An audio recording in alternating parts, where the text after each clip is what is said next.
Zoe and the Witch's Spell by Jane and Rose. Zoe, Pip, and the fairies were getting ready for a flying competition with the witches. Everyone was very excited. "You must all do your best," said the fairy queen. "We want to bring the trophy back for our school this year." The fairies flew off together. "I can't wait to see the forest and all the spring flowers," Zoe told Pip. "It's so beautiful at this time of the year." But as they approached the forest, a lightning bolt nearly struck the fairy queen. Something went terribly wrong. Inside the forest, icicles hung from the branches and snow was falling. The witches, however, were laughing and flying about on their broomsticks. "What is the meaning of this?" the fairy queen said. "My fairies can't fly in this weather. Their wings will freeze. Why isn't the head of witch here?" The head witch finally arrived, late and very cross. "If you girls did this to win the flying trophy, you are mistaken," she said. "Undo the spell on the forest right away." "But we didn't do anything," the witches chorused. "I'll try to put it right," said one witch. Kazam! Suddenly the forest was full of bats, but it was still winter. "Kadabra!" said another witch. Everyone suddenly had long noses, very cold red noses. Then all the witches tried together. Hocus pocus! But a huge dragon appeared, and it was as cold and miserable as ever. So the fairy queen said, "Purpose, the fairies could try the magic." "Wham!"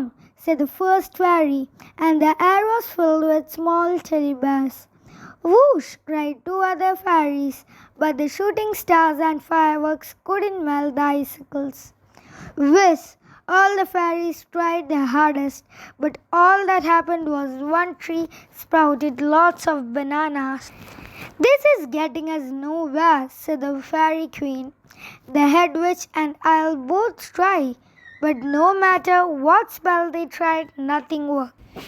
Just then, Zoe saw puffs of purple smoke rising from behind some bushes. "Quick, Pip, follow me," she whispered. Pip and Zoe found two little witches. They were looking at a huge spell book and laughing. "Oh, Tabitha," sniggered the tall little one. "They'll never unmake our spell. The forest will be in winter forever." And the two little witches laughed some more. "We must do something, Pip," whispered Zoe. "Quick, before they see us and cast a spell on us. Let's turn them into toads. Then we can take them back to the fairy queen." The two whispered together, crossed their fingers, and raised their wands. Blank pop! The two little witches were turned into toads. Zoe scooped them and put them on the back of a broomstick. "Stay there," she commanded. Pip balanced the big book of spells on the other broomstick, and they flew quickly back to join the others. "It's Mo and Tabitha," said the head witch. "I recognize their hats, and this is my great-grandmother's precious spell book. They must have taken it from my office and used it to cast a winter spell on the forest. They have broken every rule in the school. They will have to remain toads for 2 whole weeks." The head witch flicked through the book, muttering, then standing tall and holding her arms out. She chanted loudly, "Bang whoosh kizaz kerzing." Instantly, the flowers was transformed, filling with springtime flowers and birds. The fairies and the witches began the flying competition. They did loops, double loops, and flying relays. And with the witches' term too short, the fairies won easily. "Congratulations to the fairies," said the head witch, "and especially to Zoe and Pip. Without you, the spell would never have been broken." and she handed them the biggest trophy they had ever seen to take back to the fairy school. One bright spring morning, the fairies were getting ready for a flying competition. With the wedges, everyone was very excited.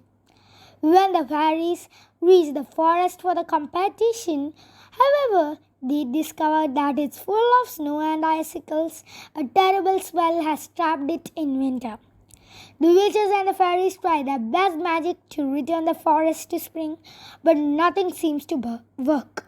But then Zoe and Pip make a discovery, and that's what I told till now. Thank you. Have a nice day. Bye.